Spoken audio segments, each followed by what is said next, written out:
অবশ্যই। রাশিয়ার ইতিহাসটা আসলে একটা সিনেমার মতো, যেখানে একের পর এক নাটকীয় মোড় আছে। চলো দ্বিতীয় নিকোলাস থেকে ১৯৪৫ পর্যন্ত গল্পটা শুরু করি। ১. রাজার জেদ আর পতনের শুরু, দ্বিতীয় নিকোলাস। গল্পের শুরু হয় দ্বিতীয় নিকোলাসকে দিয়ে। তিনি ছিলেন জাঁকজমকপূর্ণ রোমানোভ বংশের শেষ রাজা বা জার। তিনি বিশ্বাস করতেন ঈশ্বর তাকে শাসন করার ক্ষমতা দিয়েছেন, তাই তিনি কারও কথা শুনতেন না। কিন্তু সমস্যা হল, দেশের সাধারণ মানুষ আর কৃষকরা তখন না খেয়ে মরছে। ১৯০৫ সালে মানুষ যখন রুটি আর অধিকারের দাবিতে জারের প্রাসাদের দিকে গেল, তখন জারের সেনারা তাদের ওপর গুলি চালায়, যাকে রক্তাক্ত রবিবার বলা হয়। মানুষের ক্ষোভ ফেটে পড়ল। কিন্তু নিকোলাস পুরোপুরি না দমে লোক দেখানো একটা সংসদ বা দুমা তৈরি করলেন। ২. প্রথম বিশ্বযুদ্ধ ও জারের বিদায়। ১৯১৪ সালে শুরু হল প্রথম বিশ্বযুদ্ধ। জার নিকোলাস না বুঝে যুদ্ধে ঝাঁপিয়ে পড়লেন। ফল হল ভয়াবহ, লাখ লাখ রুশ সৈন্য মারা গেল, দেশে দুর্ভিক্ষ দেখা দিল। ১৯১৭ সালের ফেব্রুয়ারি মাসে মহিলারা রুটির দাবিতে রাস্তায় নামলে সেনাবাহিনীও জারের কথা শুনতে অস্বীকার করে। বাধ্য হয়ে জার নিকোলাস পদত্যাগ করেন। এভাবেই ৩০০ বছরের রাজতন্ত্রের পতন ঘটল। ৩. লেনিনের এন্ট্রি ও লাল বিপ্লব।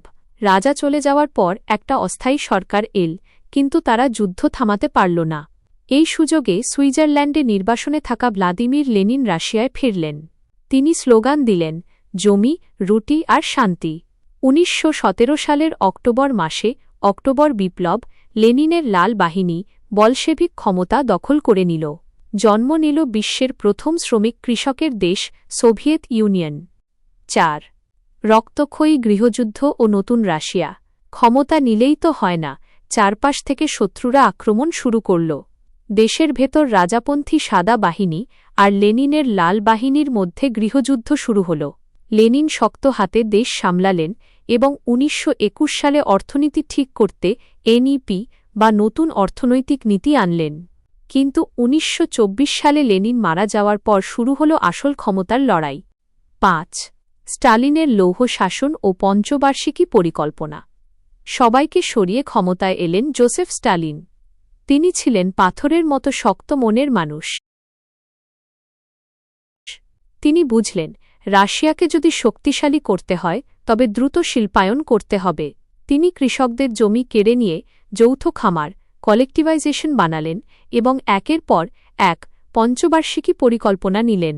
এর ফলে রাশিয়ার মানুষ অনেক কষ্ট পেলেও দেশটা দ্রুত বড় বড় কলকারখানায় ভরে গেল।